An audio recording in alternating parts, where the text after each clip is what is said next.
Hello, xin chào anh em yêu và đam mê sửa chữa và vọc vạch cassette. Hôm nay em sẽ chia sẻ với các bác về cách đấu line in cho con Sony 1110 ở đây. Thì em đã tháo nó ra rồi nhé các bác nhé. Con 1110 thì hay còn gọi là ba cây gậy, bác nào chưa biết thì em cho xem hình mặt trước của nó đây, tại vì con này tháo ra rồi. Đây, đây chính là mặt trước của nó đây các bác ạ. Đấy, mặt trước của con Sony 1110 đây nhá. Tên của nó đây này, các bác hay gọi ba cây gậy là ba số 1 này này. Đấy, nếu bác nào chưa biết thì có thể, ví dụ ở nhà bác, các bác mà có con này chẳng hạn, bác không biết làm thì không biết là tên của nó thì em xin giới thiệu là như vậy. Em tháo ra thì nó được như này. Đấy, đây là bộ trong của nó. Sau khi rút khỏi cái mặt trước ra, ở đây nó có cái lẫy này, ở đâu nhỉ, ở đây nó có cái lẫy mắc vào đây này, các bác lấy tô vít dẹt các bác cậy ra, cậy nhẹ nhẹ thôi, không khéo không cẩn thận là nó gãy. Đây, nó là cắm xuống cái lẫy này. Bên này có một cái nữa nhưng mà cái đai này nó bị gãy rồi. Thường cái bên này hay bị gãy lắm, cái bên này thì hay còn nguyên. Đó, thì đây là mặt trước của nó đây.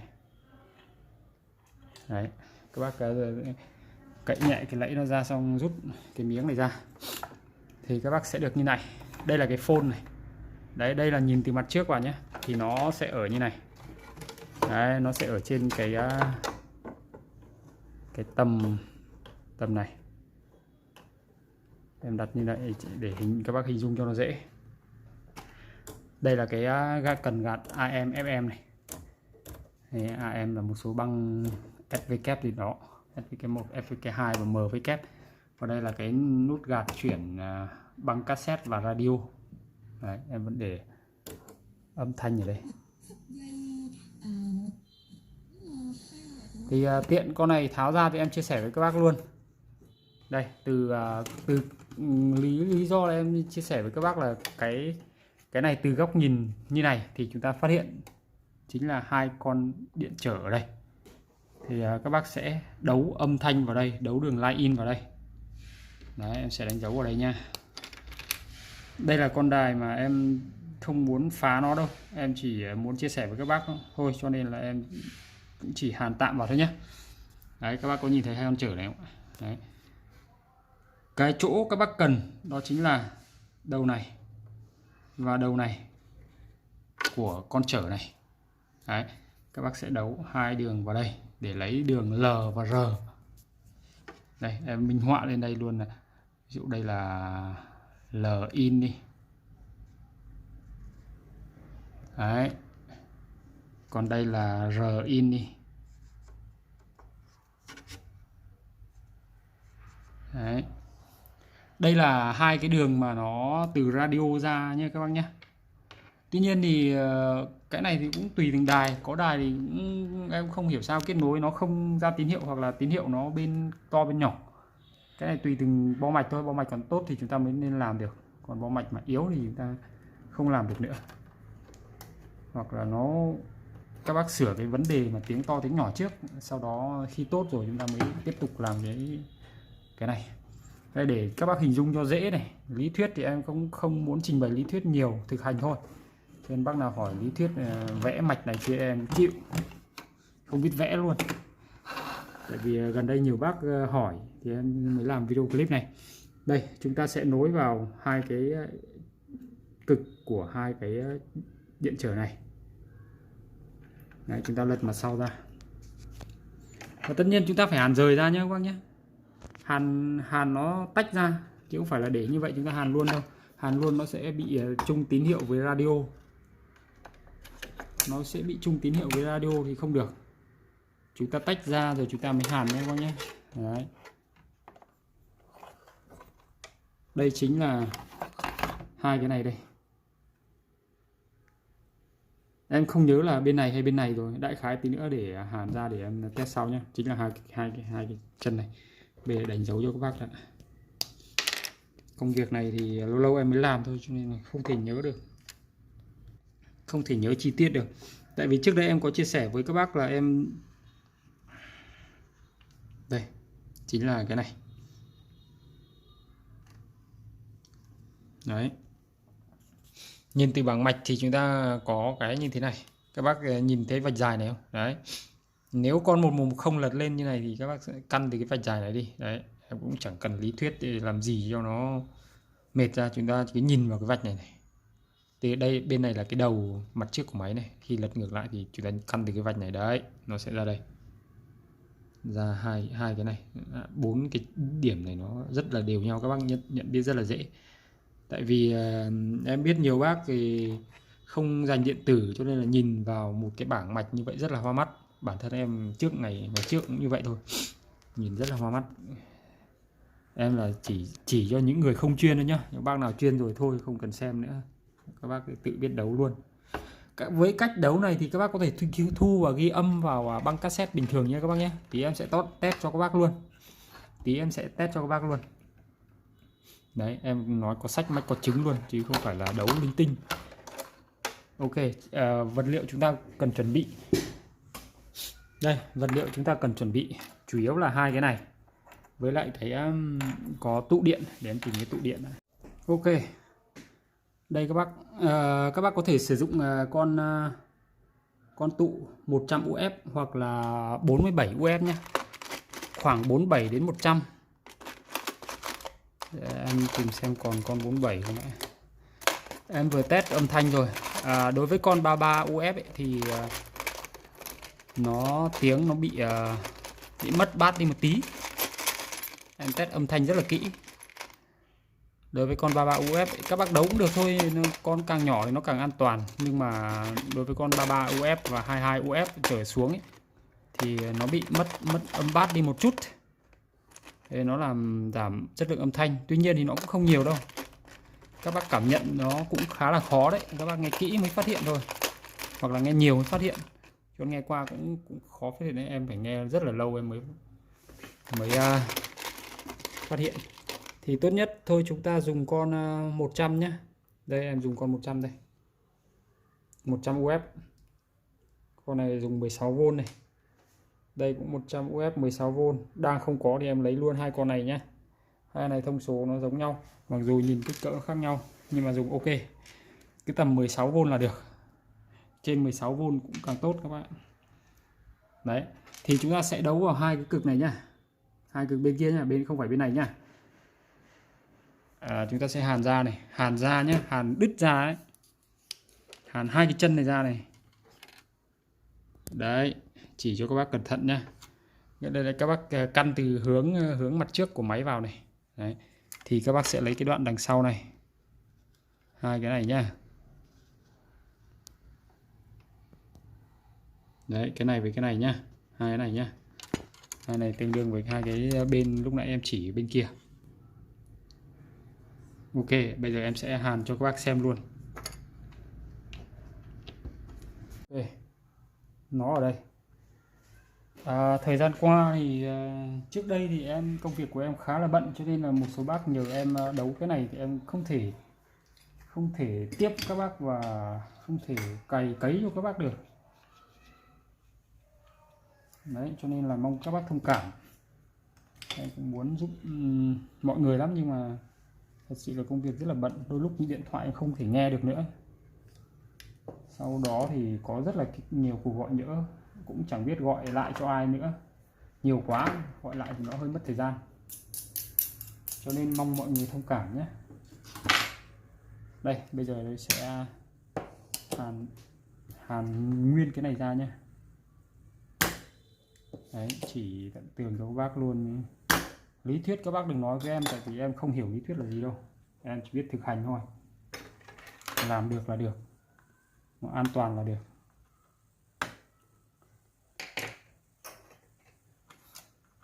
Đấy, chúng ta hàn tức là chúng ta ngắt ra, ngắt hai cái cực này ra. Đấy, nó chính là hai cái đây, hai cái cực này đây. Thì tại sao lại ngắt như vậy? Tại vì là chúng ta sẽ phải làm như vậy để đấu đường radio vào nữa các bác ạ.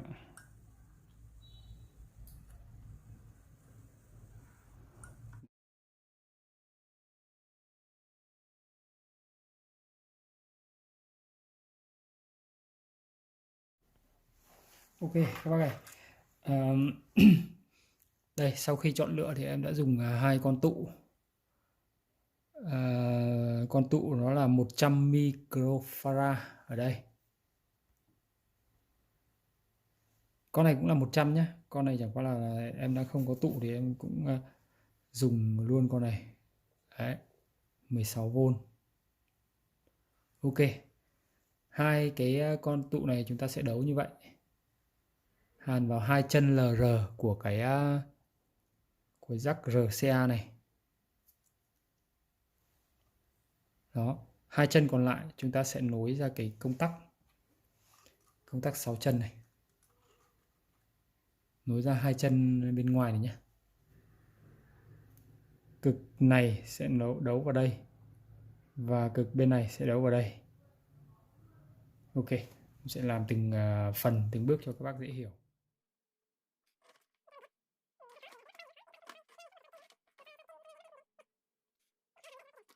Hai cực này em hàn vào hai cực ngoài của cái công tắc. Các bác có thể hàn bên này cũng được, không sao cả, miễn là hàn một bên thôi. Hai cực còn lại sẽ hàn vào cái jack RCA này. Con tụ này các bác có thể đấu chân nào cũng được. Vậy là chúng ta có cái kết nối như sau. Đấy, em nói lại lần nữa cho các bác dễ hiểu này. Hai cái chân từ hai con tụ này ra hai cái cực ngoài của công tắc. Còn cái phần giữa này, dây màu cam này thì em sẽ nối vào GND đây luôn nhé các bác nhé. Cực GND thì nó có rất nhiều ở trên bảng mạch này. Thì để thuận tiện và gần so với hai cái này nhất thì các bác đấu ở chữ G đây này. Đấy. Hay là chỗ nào đó tùy các bác thôi. Em đấu ở đây luôn nhé để cho các bác dễ hiểu.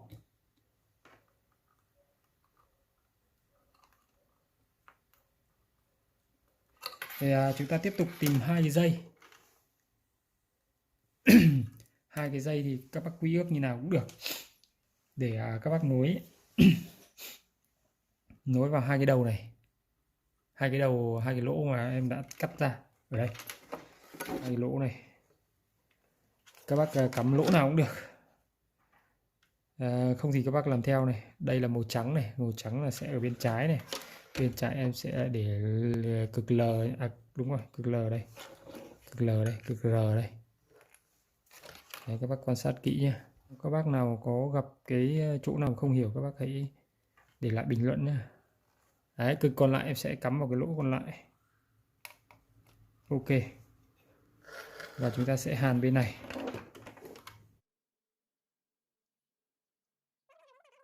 Hai cái đầu còn lại của cái này em sẽ đấu vào hai cái cực bên ngoài của công tắc nhé. Ví dụ chân đen này, chân trắng này, tức là chân trắng này là chân L, em sẽ đấu vào chân trắng này. Tóm lại là chân trắng em sẽ đấu bên này.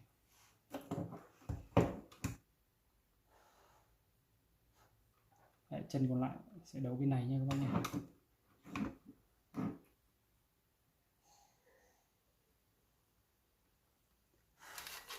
Hai dây đỏ này, đỏ đen này, em đấu từ cái hai cái con trở này ra nhé.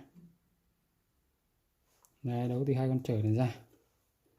Hai đầu còn lại em sẽ đấu vào giữa công tắc, hai cực giữa của công tắc này. Cái nối hai bên là được. Không thì các bác cứ nối theo em. Đấy. Đây, cực em vừa hàn đó là cực đen, có màu đen này. Nó sẽ nối vào đây. Và cực còn lại, cực đỏ này, nó chính là cực này. Nó sẽ đấu vào cái cực còn lại của công tắc, cực cuối cùng đây. Đấy.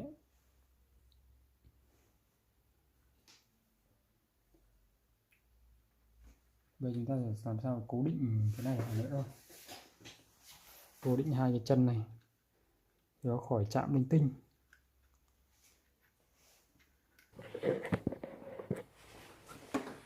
Rồi em sẽ cắm âm thanh từ điện thoại này ra này. Ok.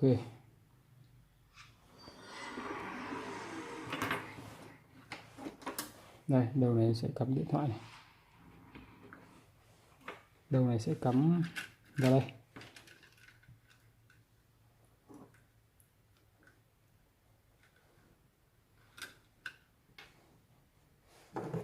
Quên phải gắn cái bót này vào đấy các bạn ạ. Bót này ra là không có tiếng đâu, nó hơi lằng nhằng tí các bác thông cảm nhé, tại vì tháo ra bung bét ấy, nó phải thế nên là phải cắm điện vào nữa này. Đấy, được luôn này, tiếng rất hay. Để chuyển sang radio này, các em nhé. Đấy,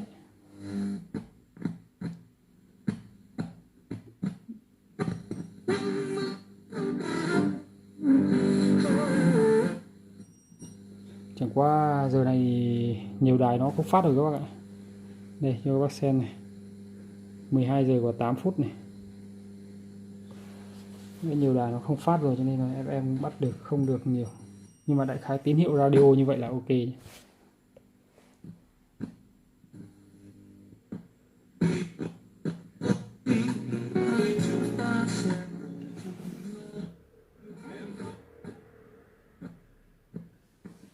Đấy, còn gạt sang chúng ta lại nghe lại in.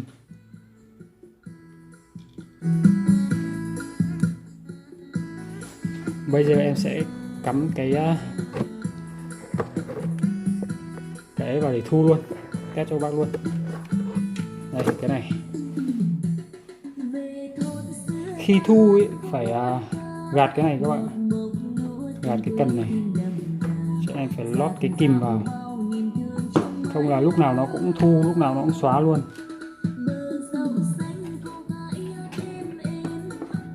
Đấy, để khỏi cái cần này nó đẩy vào đây. Đấy, cắm vào đã.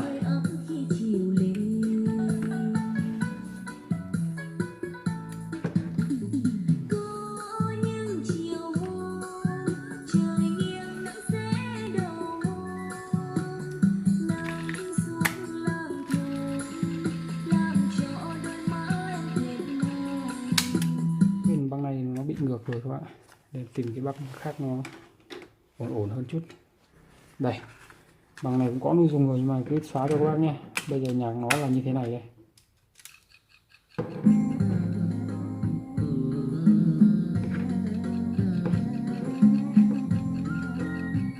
Ok, bây giờ em sẽ gạt sang và bấm cái thu. Tất nhiên là phải gạt cái này nữa các bạn, gạt cái này nữa thì nó mới thu được.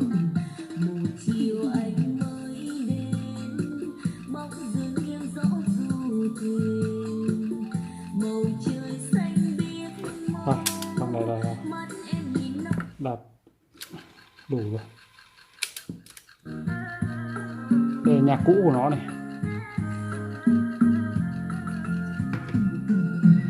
Em dựng lên không nó kêu rè rẹt nữa. Cơ này có vấn đề, để nó kêu này.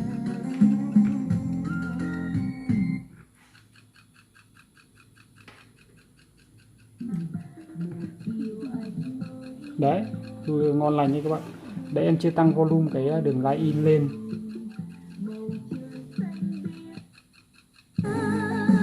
Xong đầu từ này nó cũng hơi mòn rồi. Với lại em chưa vệ sinh đầu từ cho nên tiếng nó cũng không được ok cho lắm. Thì chúng ta chỉ tạm thời thế thôi. Đấy, gọi là thu được thôi nhé các bạn. Còn nếu đầu từ mới thì rất là ngon lành nhé các bạn ạ. Để em thu lại cho các bác một đoạn nữa nhé.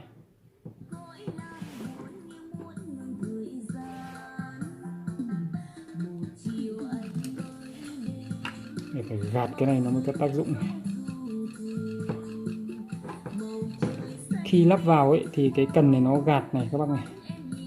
Cái cần này nó gạt cái cần này thì nó, chúng ta không cần phải giữ tay như vậy, giữ tay trái như vậy. Nó tự động gạt chỗ này thôi. Đây em chưa lắp vào hộp.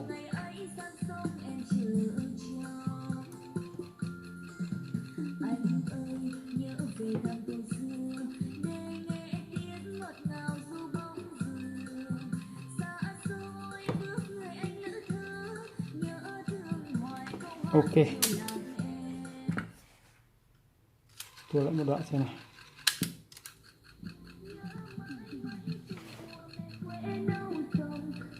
Đó, đấy, thu được bình thường các bạn, coi như cái đường line in bình thường luôn, tại vì nó thay cho đường radio mà các bạn ạ. Thu radio như nào thì nó thu vào băng nó như thế, thu đường line in như thế đó.